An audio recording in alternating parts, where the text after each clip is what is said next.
किस किस को श्रेय देना चाहेंगे? खासकर आपकी मेहनत तो है ही कि रंग लाई है, और आपकी फैमिली में और दोस्तों में क्या कहना चाहेंगे सपोर्ट के तौर पे? सपोर्ट मतलब मेरे पेरेंट्स का सबसे इम्पोर्टेंट, और मेरे अंकल का, और मेरे सारे रिलेटिव्स का। मतलब सभी ने मुझे मोटिवेट करा, सब ने मुझे कहा कि तू कर सकता है, और मतलब सब ने सपोर्ट किया मुझे। मेरे दोस्तों ने जो मेरे साथ अभी मतलब जॉब में हैं, उन्होंने भी सपोर्ट करा। इतने सालों से 5-6 साल से मैं प्रिपेयर कर रहा था, उस दौरान भी सारे दोस्तों ने मुझे अच्छे से सपोर्ट करा। तो सभी का सपोर्ट रहा है, और सभी को मैं बहुत बहुत धन्यवाद भी देता हूँ। दोस्तों नमस्कार, आप सभी का स्वागत है। जैसा कि आपको पता है यूपीएससी का फाइनल रिजल्ट आ चुका है, जिसके लिए आप लोग आतुर रहते हैं पूरे साल भर कि पीडीएफ में हमारा नाम हो। सर का यूपीएससी में सिलेक्शन हुआ है। आखिरकार पूरी रणनीति के बारे में जानने वाले हैं कि इनकी क्या रैंक है और तैयारी के दौरान किन किन बातों का विशेष ध्यान दिया जाए। सर बहुत बहुत आपको बधाइयाँ। और क्या नाम है? दिनेश बिश्नोई। कौन सा आपका रैंक आया सर? 265। 265। और मीडियम क्या रहा sir? English medium. English medium रहा है सर। तो रिजल्ट जब आपका, ये अटेम्प्ट कौन सा था? 5th अटेम्प्ट था मेरा। 5th अटेम्प्ट था। आप ही ने रिजल्ट को देखा है कि कोई दोस्त ने, कि कोई पेरेंट्स वगैरह ने? रिजल्ट मतलब मैंने तो खोला ही था, लेकिन उससे पहले दोस्तों ने चिल्ला दिया कि हो गया तेरा। अच्छा, क्या उम्मीद थी आपकी इस बार? आपको कैसा लग रहा था रिजल्ट के बारे में? ये तो मतलब अनप्रेडिक्टेबल तो होता ही है एग्ज़ाम। फिर भी थोड़ा सा तो ऐसा था कि कहीं ना कहीं नाम आ जाए। से पहले तो क्या सिचुएशन थी कल का, जो पूरा दिन जो रहा आपके लिए सुबह से? रिजल्ट से पहले वाली नाइट मतलब काफ़ी लेट तक हम लोग घूम रहे थे, नींद नहीं आ रही थी। फिर लेट सोए तो थोड़ा लेट उठे, तो उससे कि टाइम कट जाए किसी तरह से, 12 बज गए। उसके बाद रिजल्ट आ जाएगा, तो 2 बजे आया आखिर। अच्छा। पेरेंट्स को आपने जब कॉल किया, बताया, तो क्या रिएक्शन रहा उनका? पेरेंट्स तो मतलब पापा से वीडियो कॉल किया मैंने, तो थोड़े इमोशनल हो गए पापा। उसके बाद सब खुश हो गए। लाखों बच्चे हर साल अपीयर करते हैं इस एग्ज़ाम के लिए, तैयारी के लिए, और कहना चाहते तैयारी करते हैं इसी के लिए कि इस समय हमारा रिजल्ट रहे। क्या मैसेज रहेगा उन एस्पिरेंट के लिए जो इस सफलता से, इंटरव्यू से भी बाहर हुए कई लोग, और क्या मैसेज देना चाहेंगे उन लोगों के लिए जो इंटरव्यू से बाहर हुए उनके लिए? तो कि आप बहुत नज़दीक हो, कीप गोइंग फॉर इट। मैंने भी पहले एक बार इंटरव्यू फेस किया है। अच्छा। तो दूसरा इंटरव्यू था। तो आप अगर अपनी लगन से मेहनत करते रहोगे तो एक ना एक दिन ज़रूर सफल हो जाओगे। थोड़ा सा स्ट्रेटजी के बारे में बताएंगे सर, प्री की और मेंस की क्या रणनीति रही आपकी? कोचिंग वगैरह ली, खुद से की रणनीति? प्रीलिम्स के लिए तो मेरी सिंपल सी स्ट्रैटेजी थी कि जितना ज़्यादा हो सके मेरा स्टैटिक सब्जेक्ट स्ट्रॉन्ग रहे, और PYQs रिवाइज कर, मतलब PYQs जितने ज़्यादा हो सके उसको एनालाइज कर लूँ, सॉल्व कर लूँ। इसके बाद एक मेंटल पार्ट भी था कि जब पहली बार प्री दिया तो एग्ज़ाम पेपर में जाके आप थोड़े से कंफ्यूज से हो जाते हो, या मतलब पेपर थोड़ा अनप्रेडिक्टेबल तो होता ही है यूपीएससी का प्री का। तो उससे संभलने के लिए मैं पहले से ही तैयार होकर जाता हूँ कि पेपर तो जो तुमने सोचा है उससे अलग ही आएगा, जो तुमने अपने सपनों में भी सोचा है उससे अलग आएगा। और ये चीज़ आपको काफ़ी हद तक काम रहने में हेल्प करती है, और फिर नॉलेज तो चाहिए ही चाहिए मतलब प्री निकालने के लिए। जब PYQ की बात की, कितने सालों के PYQ आपने प्री के लिए, कितने मेंस के लिए किए? 2011 से लेके 2024 तक के प्री के लिए किए। मेंस के लिए पिछले 6-7 साल के किए, 2017 से लेके। अच्छा।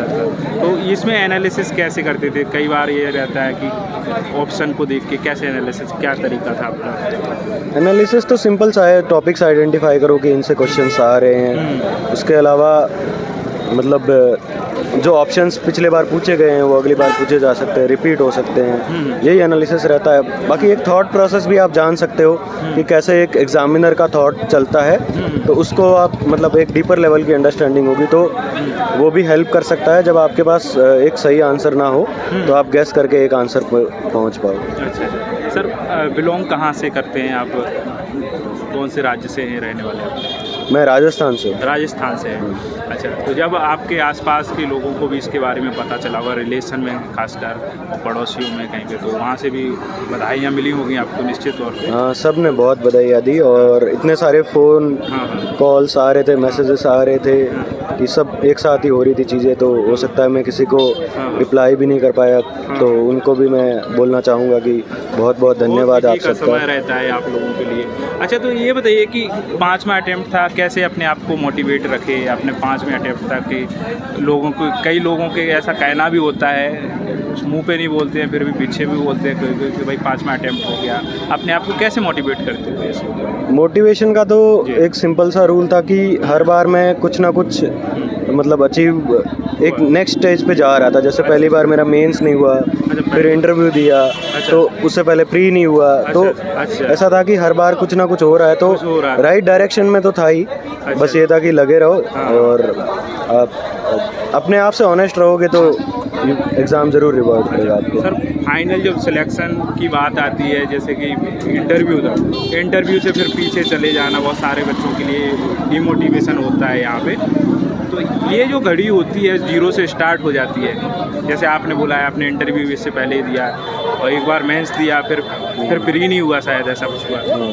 तो वो उसको संभाल पाना कैसे, क्या संभाल पाना तो मतलब मुश्किल तो है ही, लेकिन आपको फिर से अपने आप से कॉन्वर्जेशन करनी है कि क्या मैं इस एग्ज़ाम को निकाल सकता हूँ। हाँ। और अगर आपको लगता है तो फिर लगे रहिए, जितने अटैम्प्ट आपके पास अवेलेबल है देते रहिए।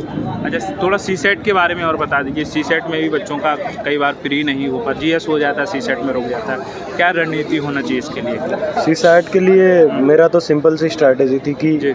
आप पेपर को डिवाइड करके रखो, मतलब कॉम्प्रिहेंशन वाला पार्ट अटेम्प्ट करो, लॉजिकल रीजनिंग वाला पार्ट अटेम्प्ट करो, मैथ्स के इजी क्वेश्चन अटेम्प्ट करो।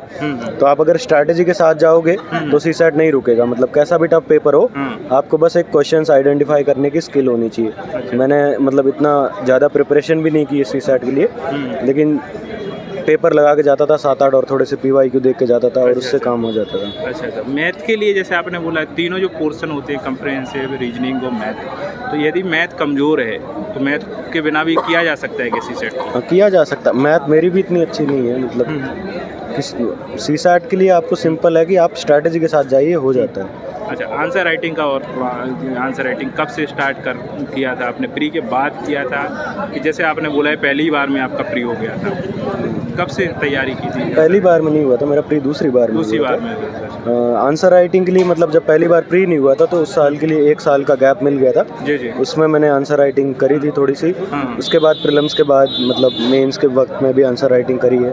और इतने मतलब 3 मेंस लिखे हैं तो हर बार थोड़ी थोड़ी करता रहा तो होती रही। अच्छा, किस को श्रेय देना चाहेंगे?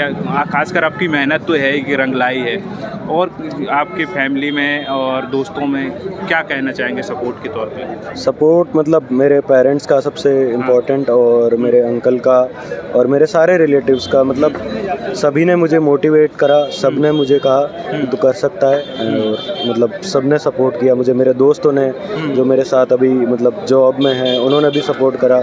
इतने सालों से 5-6 साल से मैं प्रिपेयर कर रहा था, उस दौरान भी सारे दोस्तों ने मुझे अच्छे से सपोर्ट करा। तो सभी का सपोर्ट रहा है और सभी को मैं बहुत बहुत धन्यवाद भी देता हूँ इसके लिए। तो प्री देने वाले छात्रों के लिए, बहुत सारे पहली बार देंगे छात्र, उनको क्या करना चाहिए इस समय? क्या क्या विशेष 2-3 बातें जो ध्यान? स्टैटिक, PYQ, मेंटली काम, एग्ज़ाम वाले दिन दिमाग शांत रखिए, हो जाएगा। ठीक है सर, बहुत बहुत शुभकामनाएं आपको फिर से। धन्यवाद सर।